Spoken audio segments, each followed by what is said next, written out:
culture is revenue. You can have as many, like you said, spreadsheets, project schedules, all those things as you want. But really, it comes down to the human aspect. Gaining trust with the individuals that were already stressed out and already had been going through this. You need buy-in at all levels, whether it's board, C-suite, staff. What advice would you give to a leader who's kind of underestimating how hard a carve-out really is? They don't want to hear it. They don't want to hear, okay, this is going to be really hard.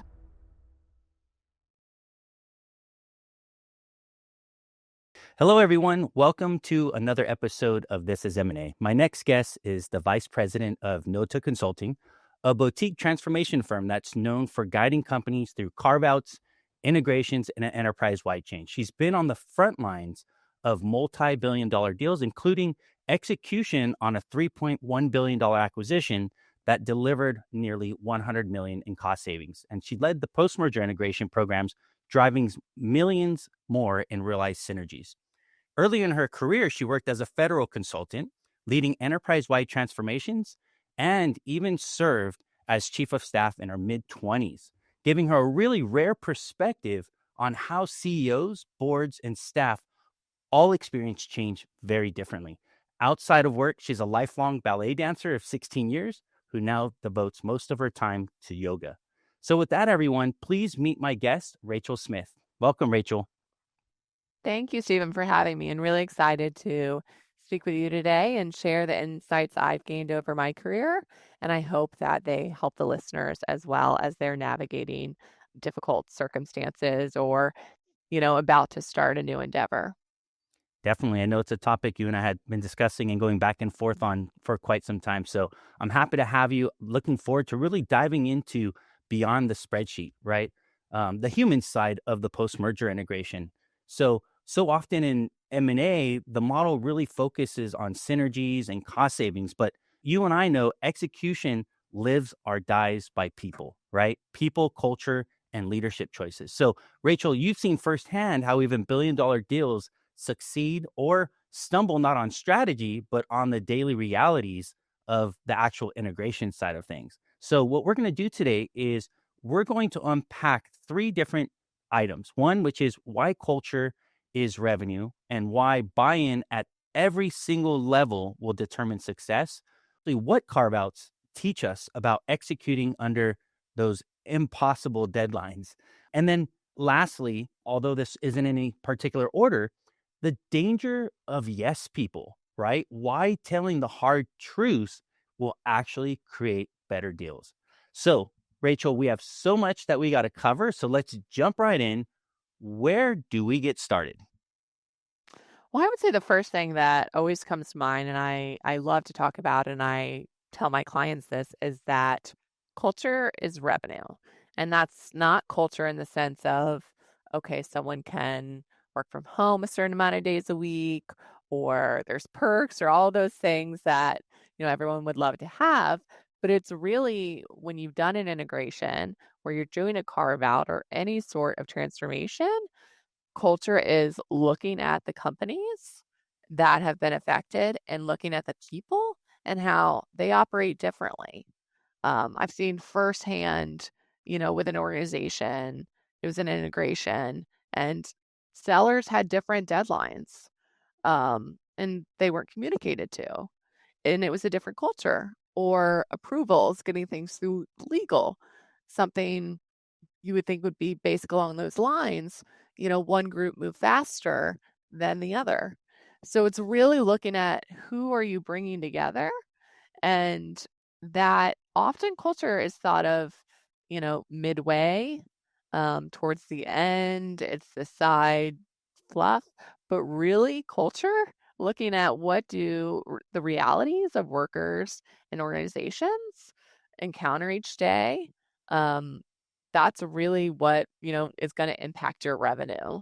And people often don't put that alongside revenue, but that's one of the biggest lessons, the most critical things that I've seen when it comes to any type of transformation. Yeah, I've had other folks on the podcast who really, really focused on how important it is to get ahead of culture Mhm. Don't make it a side project. It has to be part of what happens from the very beginning, and you manage it from beginning to end, right?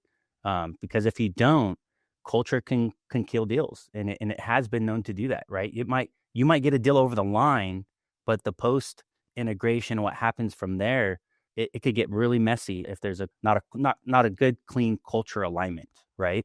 Absolutely. And I would say looking at companies, you know, pre-integration. Okay, what are different cultures look like? That's often not brought up prior to close as well. But that's something that needs to be kept in mind in order to hit those revenues and hit those numbers. So ultimately, that's why this transformation is happening.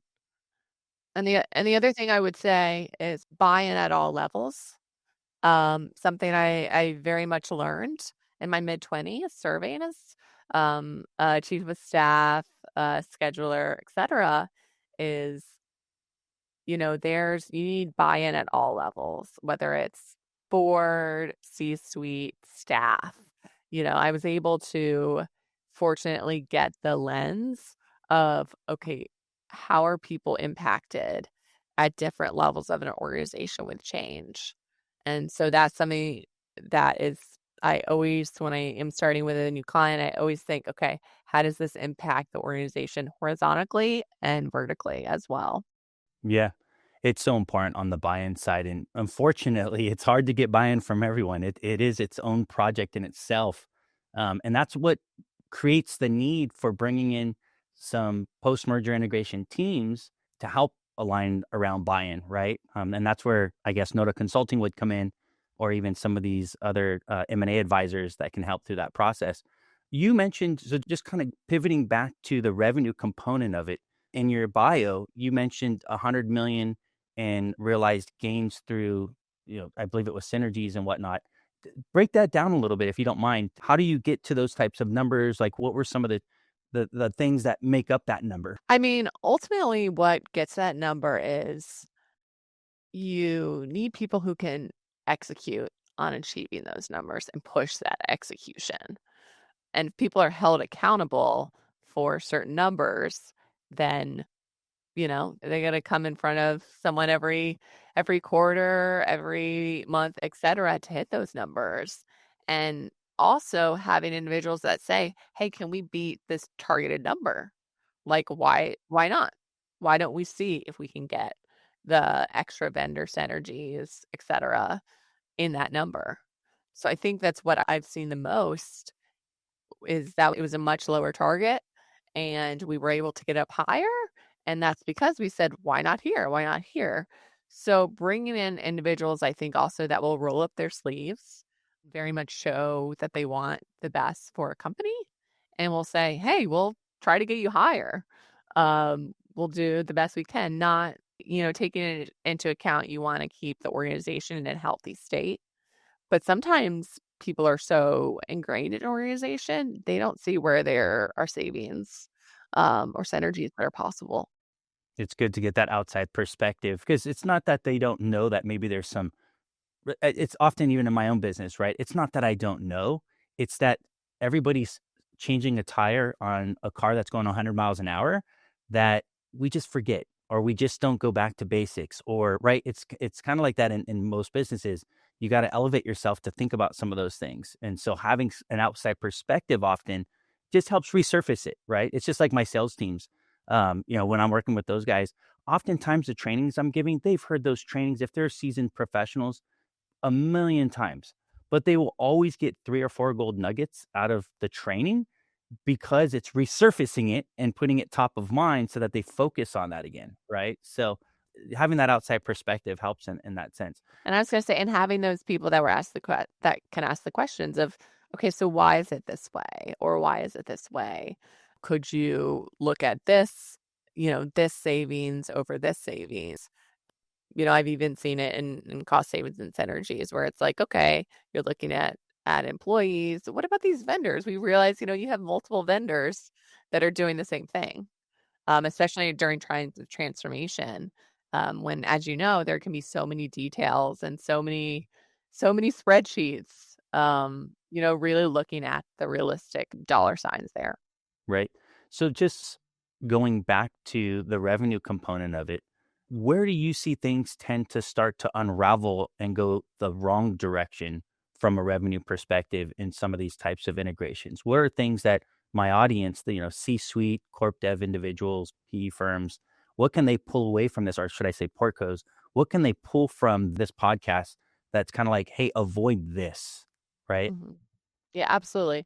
I would say number one, set egos aside.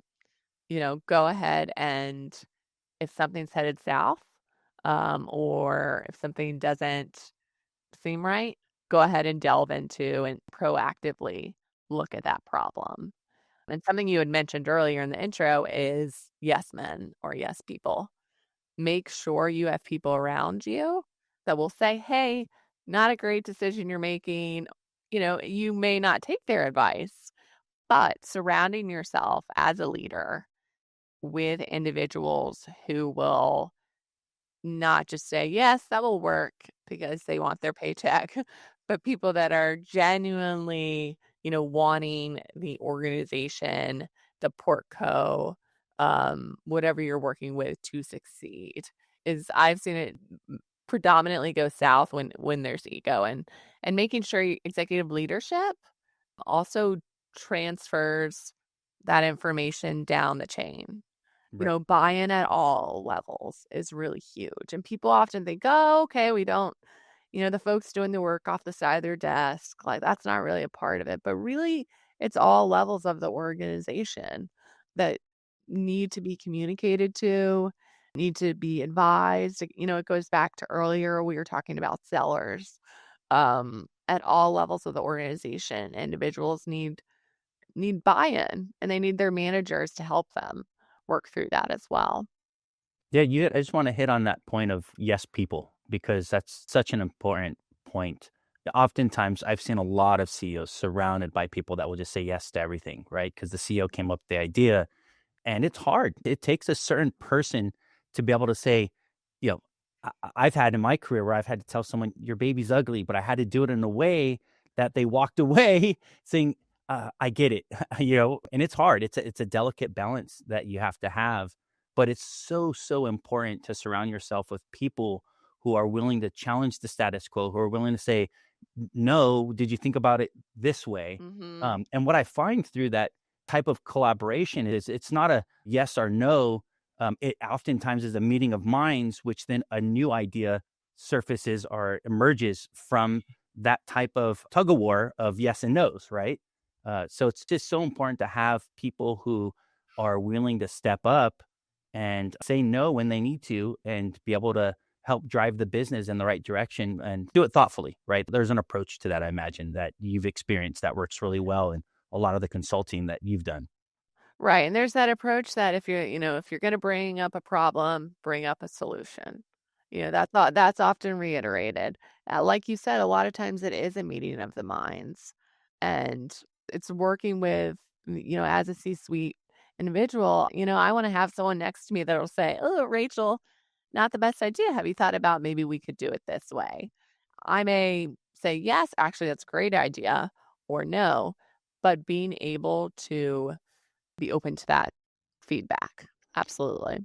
And data is such a critical component to that. If you can quantify it versus just Yes, qualify it, absolutely, you're in a much better absolutely. position, right? So it's like, hey, I've been there, I've done that. Here's what happened. Here's what the data says.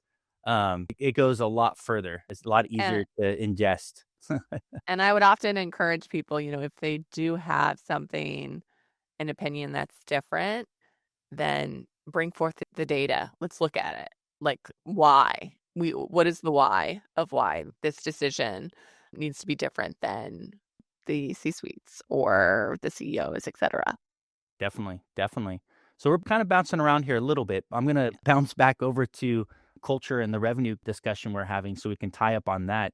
Have you had an example where there's been misaligned roles or a lack of that buy-in that you're talking about that you personally experienced that hurt kind of that post-merger integration? Have you been part of that? And how did were you able to recover or have you seen maybe not even just have you been part of it? Have you just seen it, right? In your career where maybe you guys weren't part of it and you should have been, right?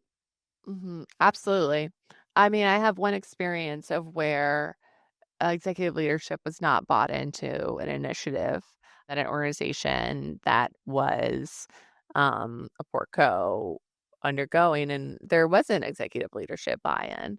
And I worked with one individual daily with what they had to execute. And, throughout I was like, this is why this is happening. This is gonna make your organization more healthy.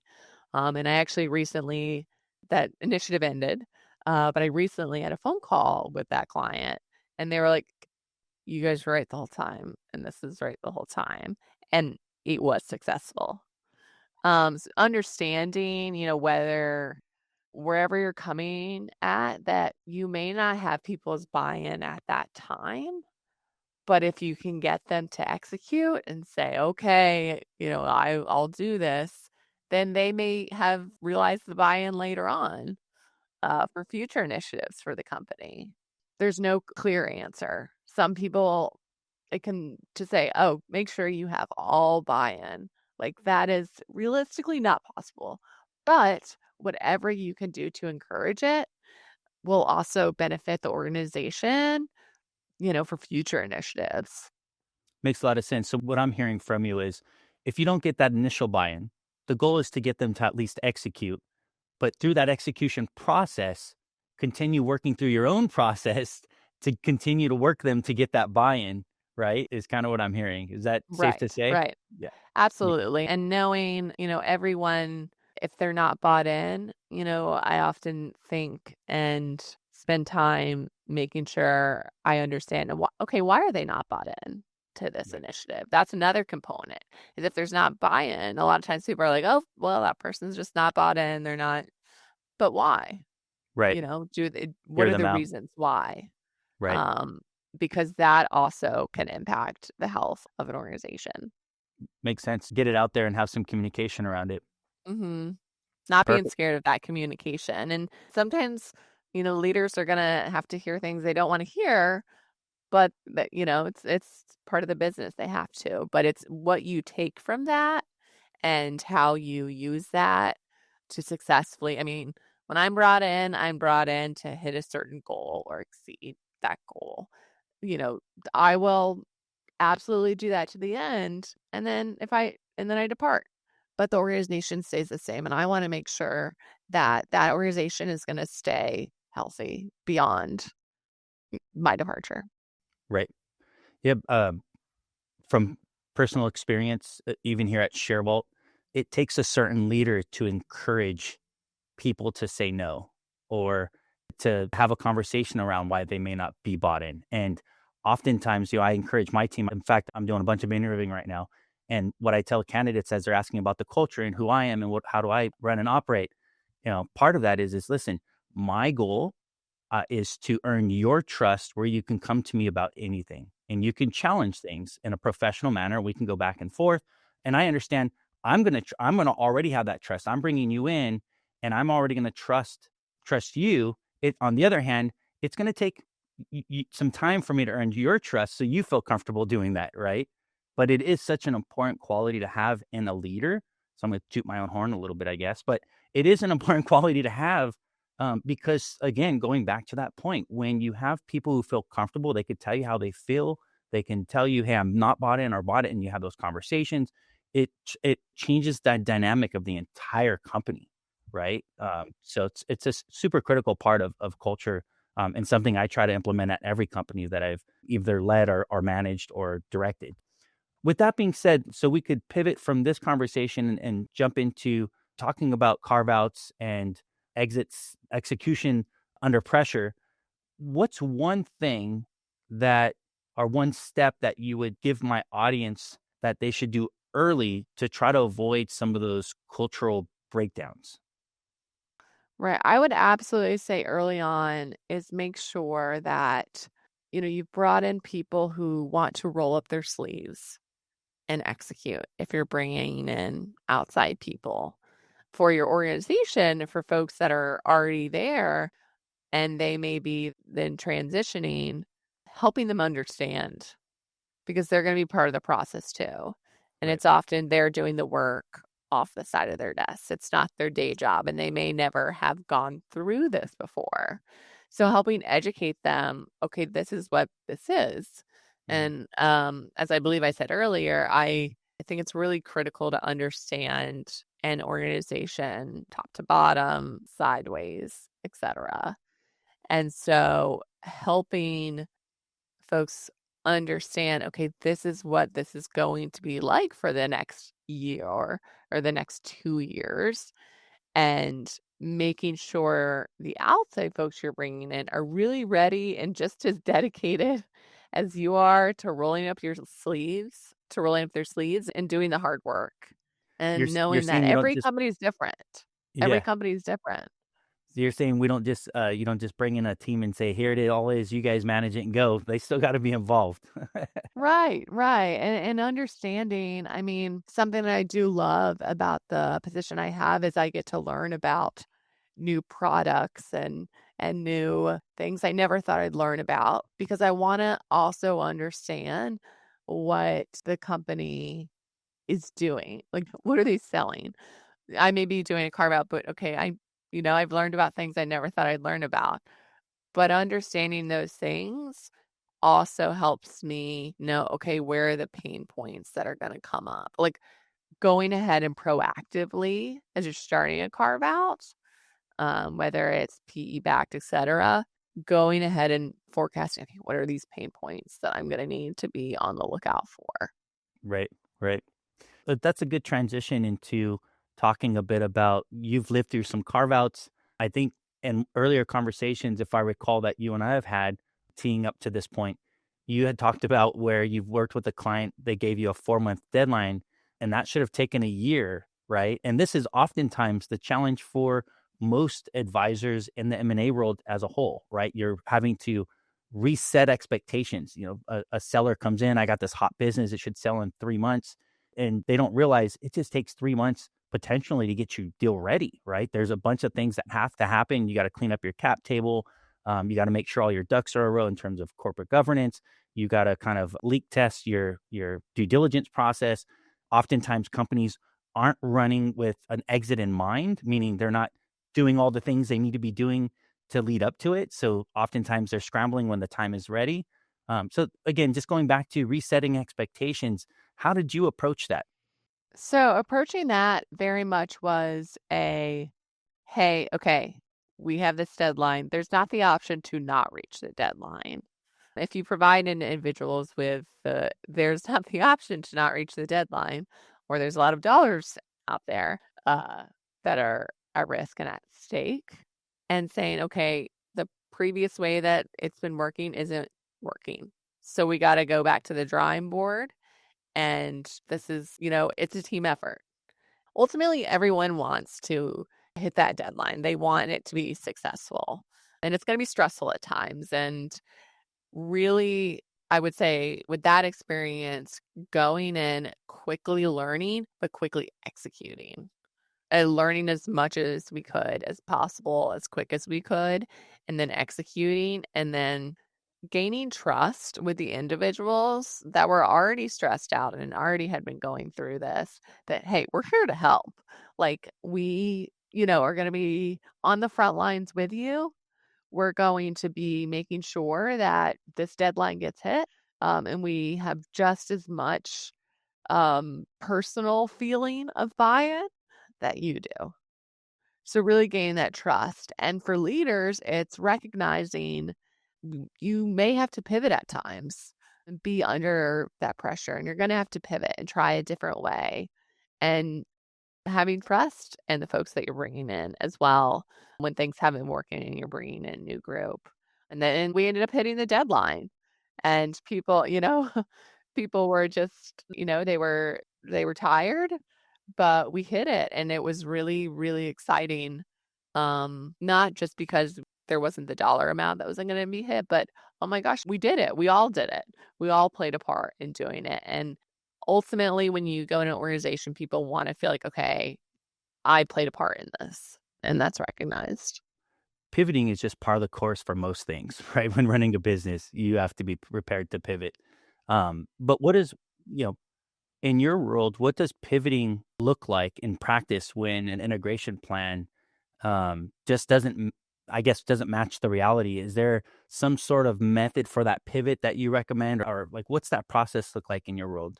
Or that maybe a CEO or one of our listeners can glean from and say, all right, we're going through a process. We should start thinking about how we're going to pivot appropriately. This is a method or a process maybe we should be using for that.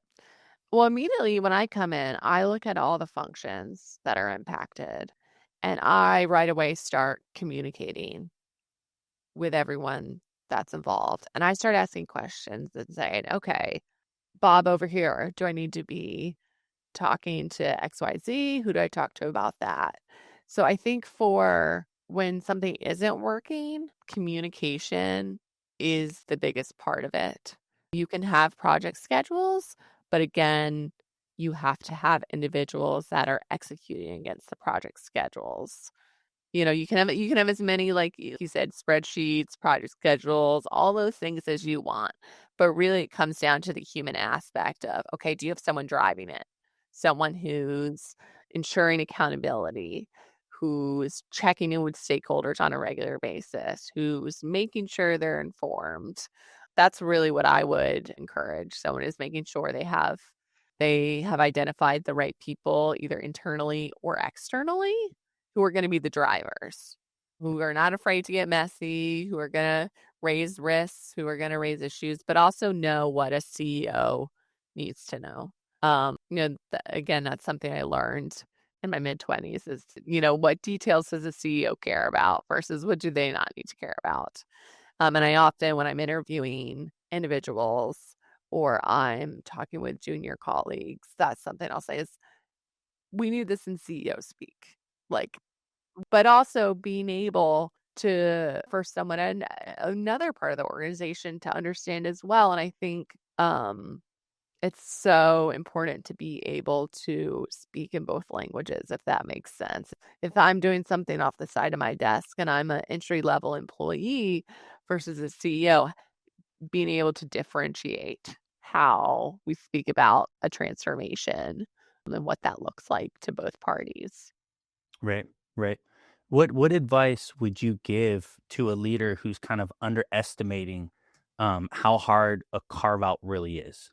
hmm I would have to, that's the thing is, I would say it's going to be hard. I would say that exactly that. And that's the thing is sometimes people, they don't want to hear it. They don't want to hear, okay, this is going to be really hard. They're thinking they're bringing in Rachel, and it's going to be easy. That's how we make it easy. And you're like, you have to kind of say, well, no, it'll be easier, but it's still going to be hard. Yes, yes, it will be easier and these things will be in place, but this will be hard. Right. And I think being honest, I'm always trying to be honest with clients about, okay, what is this actually going to look like in reality? I can tell you, oh, this is going to be easy. You brought me in. It's great. No, I think it's really saying, okay, nope, this is going to be hard. Um, we're putting these processes in place, but the human aspect, I'll be rolling up my sleeves and getting in there, and making sure that they know everything that they need to know and that, all aspects of the organization are taken into account, all those things. But that's the reality. It's gonna be hard. And sometimes just acceptance of the fact that it's gonna be hard makes it a little easier. Once someone, if you accept, okay, this is gonna be hard, it can make it easier with you can resist it as much as you want, but it's gonna be hard. But again, it's bringing in the right people. It's identifying people internally that can be champions, people who are known throughout the organization at all levels of being really, positive influences. That's huge. Identifying those folks. So just the personal side of it for you, just to pivot to that component of it, why did you choose to go down this path, right? You're having to deal with the C-suite in a very high pressure environment. And then on top of that, you're having to deal with employees and staff when as an outside consultant, there it's different, right? It takes a certain person to do that. Why did you choose to go down that route?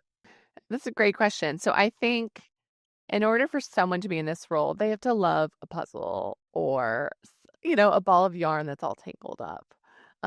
You know, they like I get excited. I get excited talking about this stuff. I get excited about doing this stuff. No one day is the same.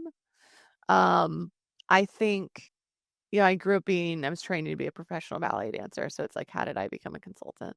It But takes just like with driving, commitment, and working hard. I know right, that. right, and one of the things is, you know, when you're doing a pirouette, which only anyone who's ever been a ballet dancer will know that, if, you know, all of a sudden the floor is slippery, you have to adapt. And, you know, the audience can't know. So that I think that probably ingrained it. I um definitely have to give a shout out to the founder of Nota, Mike Wigman, who he actually, you know, he was my first consulting boss. He brought me into this world. And now that was a long time ago, and now we're working together again. And so I have to say, I think I definitely was brought into this world not knowing exactly what it was, but having someone who's like, "Hey, you really have like the qualities to do this, and I can tell you're going to get excited by it, and I can trust in you." That's really how I ended up here, and now, you know, I'm a nerd when it comes to this stuff. Well, that's great that you're giving that shout out and saying thank you. And I could really see. I come from a family of ballerinas, so I'm very familiar with. They did very competitive. We had a room dedicated to just ballet trophies. So I know how that can actually, just thinking about it through our conversation right now, I can see how that would actually map back to what you're doing, right? Because you're constantly practicing and improving. You're striving for perfection. You got to adjust and pivot. So it's very interesting how the two kind of map together. Mm. So, And um, resiliency as well. yes, Mhm. yeah, fall. You I got to think that fall and plays be a able big to. part. Yeah, you Yeah, got to it's be like able to when fall and get back up. it's like, "Okay, there's a problem. Okay, it's not working. Let's try something else." Right, right, Absolutely. definitely. So, tell me, first off, this has all been great, and I've enjoyed having you and having this discussion. I'm sure our audience is going to enjoy it as well. How would they get a hold of you? Why should they get a hold of you? Maybe you can share some of your contact information. Sure. So they can get a hold. Our website is www.notaconsulting.com. You can find us on LinkedIn if you search Nota Consulting. My email address is rsmith@notaconsulting.com. So feel free to reach out. We do all sorts of M&A programs. We do cost savings and synergies, integrations, carve-outs. We do it all. We do it all basically, and we love it. And we would love to roll up our sleeves, and I think that's why something that makes our company special is that we all really love to just roll up our sleeves and get in there, and we don't want to come in an office every day and just push a button. Yeah, so definitely if you're struggling, if you're going through an integration and you're not happy with the way it's going, we've stepped in many times before when there's been other big four groups in there, and we've taken over and help people achieve what they need to achieve. So that's most important, is how we can support them and make their lives easier. Perfect. And we'll make sure to drop the links and all that good stuff into the episode. But thank you so much for being on the show. I really enjoyed having you on the podcast. I know there was a lot of time built into this. You and I have had several discussions since we first met. Actually, we were supposed to meet at an event that didn't end up happening, but you reached back out and we kept the relationship going. So I'm happy we did that. Happy we ended up landing you here today. So yeah, thanks again for joining as one of our Absolutely. guests. Thank you so much for the conversation, and I hope that listeners find this helpful. Definitely. So that's a wrap on another episode of This Is M&A. We'll see you on the next one. Until then, stay sharp, stay deal ready. If this episode sharpened your thinking, share it, post your take, follow the show, or drop a quick review and bring it into your next deal. We'll be back with more real talk from people who've been in the room when it counted. The views and opinions expressed on This Is M&A are those of the guests and hosts and do not necessarily reflect the views of any company or organization mentioned. This podcast is for informational purposes only and should not be considered legal, financial, or investment advice. Always consult a qualified professional before making business decisions.